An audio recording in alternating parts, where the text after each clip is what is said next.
April 2024, Dayton, Ohio. It looked like just another ordinary day.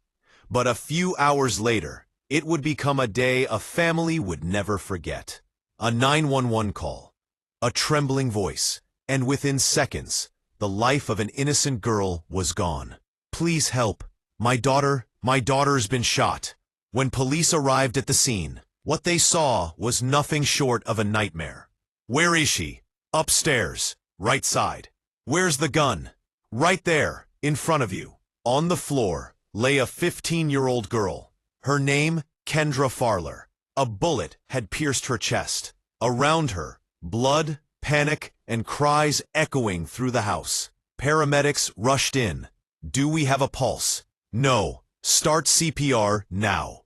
Please, please save my daughter." But with every second, death crept closer. Moments later, the paramedics lowered their heads. Kendra was gone. Standing near her body was her father, Kenneth Paul Farler III. Tears on his face, fear in his voice. He kept repeating, "It was my son. He didn't mean to. He's autistic. He doesn't understand what he did." Wyatt, some autistic, Kenneth insisted that the gun had been fired by his 12-year-old autistic stepson, Wyatt, a boy who barely spoke. To police, it looked like a tragic family accident. But as the minutes passed, something didn't add up. Was it truly an accident, or a cover-up? Kendra's family was complicated. Factions behind two sisters, two brothers, some biological, some step. Her biological mother had died 2 years earlier from a drug overdose. Now, Kendra lived with her father, Kenneth, and his new wife, Jennifer. The house was cramped, but it wasn't just the people that filled it. There were guns, too. When police searched upstairs, they saw bullet holes in the walls and shell casings on the floor. One officer muttered, "There's not just one gun here. There are several. There are several elements in there." The first one, that home didn't feel like a family house.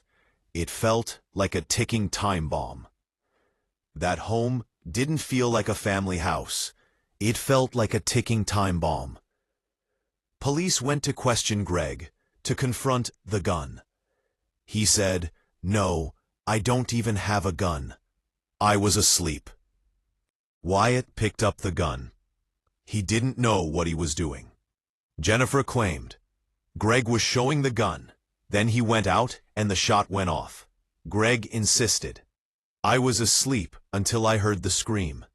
3 stories, 3 different truths, and one lifeless girl caught between them. Detective House of the Dayton Police felt something was off. He pressed Jennifer for details. "You said the gun fired in Greg's room, but Kenneth says it was in his room. Which one is it?" Jennifer hesitated. Her eyes dropped. Then quietly, she said, "It was in Kenneth's room." That moment cracked the entire case open. Police brought Kenneth in for direct interrogation. "Kenneth, you said the gun was Greg's." "Yes." "But your wife says it was in your room." "Yes, that's true." "So the gun was yours?" Kenneth went silent, then slowly nodded. "Yes, it was mine." Silence filled the room. Finally, Kenneth told them what really happened. "I was cleaning the gun. I flipped the safety lever up, and then I pulled the trigger, just to check. Nothing happened, so I tried again, and it went off. The bullet struck directly his 15-year-old daughter, Kendra Farler. She stumbled back, eyes wide open, and within seconds she was gone." The fear behind the lie. When police asked, apparently, in many cases that didn't happen. "Why didn't you tell us the truth earlier?" Kenneth replied, "Because if I did, everyone would hate Wyatt. He's just a kid. He doesn't understand." But the truth was, he was lying to protect himself.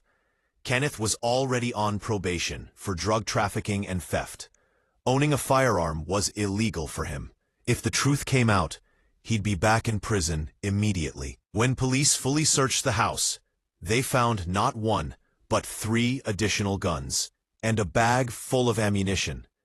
It was now clear, Kendra's death wasn't a simple accident, but the tragic result of negligence and illegal gun possession. Jennifer finally confessed, "Yes, I saw Kenneth holding the gun, and it was his hand that fired the shot." She had lied to protect him, but in the end, the truth shattered them both. Kendra was bright, social, full of life. Her social media was filled with smiles, pictures with friends, family, laughter everywhere. In that same house where she once laughed, she took her final breath. Kendra is gone, but her death still asks one haunting question. Can a gun ever protect a home when it's the very thing that destroys it? Kendra's death shook not just her family, but the entire community of Dayton. Police charged Kenneth with negligent homicide and illegal possession of firearms. He now faces years in prison. Wyatt, the boy falsely blamed, is under protective care. And Jennifer, who hid the truth, still lives with the weight of that one lie. Sometimes death doesn't come from an outside enemy. It comes from the lies we tell ourselves. The story of Kendra Farlor isn't just about one accident. It's a mirror. A reminder that a single careless moment can destroy an entire lifetime. This was the story, the death of Kendra Farlor, where a father's mistake took away his daughter's life.